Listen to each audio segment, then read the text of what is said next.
stand by for action.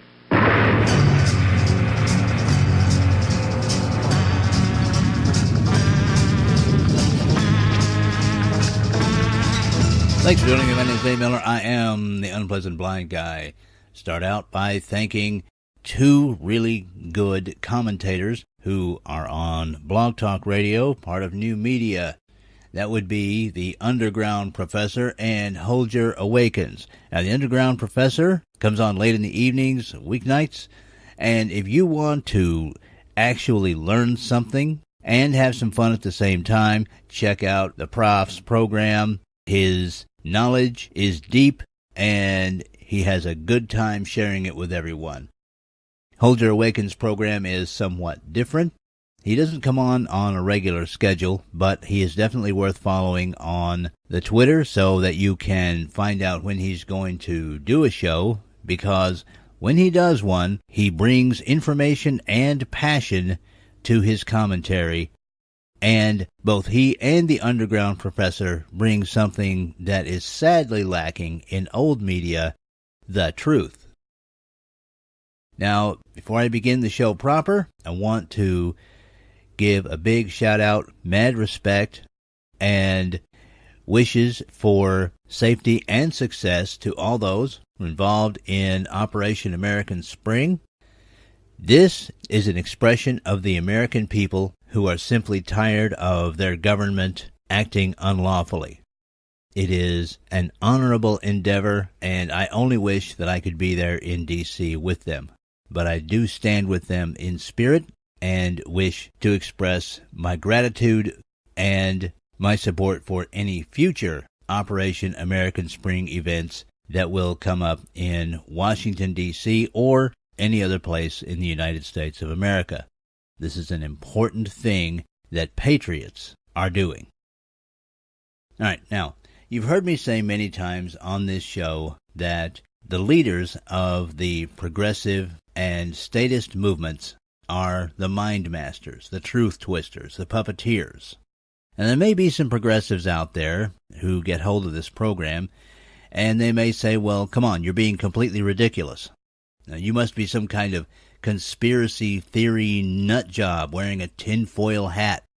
None of this goes on in the press, and it certainly doesn't go on in academia, where everyone is interested in the free and open exchange of ideas. Or are they? What I'm going to play for you is a clip out of a lecture called Dangerous Memes by a man named Dan Dennett. Now, Mr. Dennett calls himself a philosopher. He is certainly an academic, and his entire lecture is absolutely worth a listen. It is very instructive, and I'm going to put the link to that up at UBG Contact on the Twitter, where you can contact me with comments, questions, awesome American suggestions, anything like that. It is the main contact point for the show. But for now, I'm only going to play what I believe is the salient point of his entire lecture. Richard Dawkins, whom you'll be hearing later in the day, invented the term memes and put forward the first really clear and vivid version of this idea in his book, The Selfish Gene. Now, here am I talking about his idea. Well, I see, it's not his. Yes, he started it. But it's everybody's idea now, and he's not responsible for what I say about memes. I'm responsible for what I say about memes. Actually, I think we're all responsible for not just the intended effects of our ideas, but for their likely misuses. So it is important, I think, to Richard and to me, that these ideas not be abused and misused. They're very easy to misuse. That's why they're dangerous.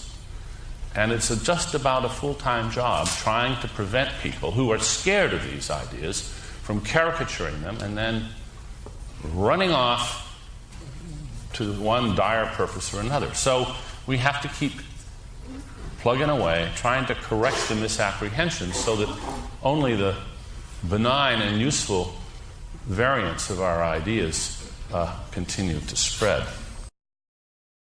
Now, I listened to part of this lecture with young people who I consider to be very intelligent and well capable of thinking for themselves. Both of them really liked this lecture, but they missed the part that was on the clip. While Mr. Dennett was talking about promoting positive ideas, they missed the other end of it. As you heard in the clip, Mr. Dennett spoke about everyone being responsible for making sure that ideas are not turned into things that are not positive. But who makes that decision? Does he make that decision? Does the government make that decision? Do activists on the left or the right make that decision? I think it's very dangerous when we begin deciding which ideas to promote and which ideas not to promote, or which ideas to manipulate so that they will be acceptable.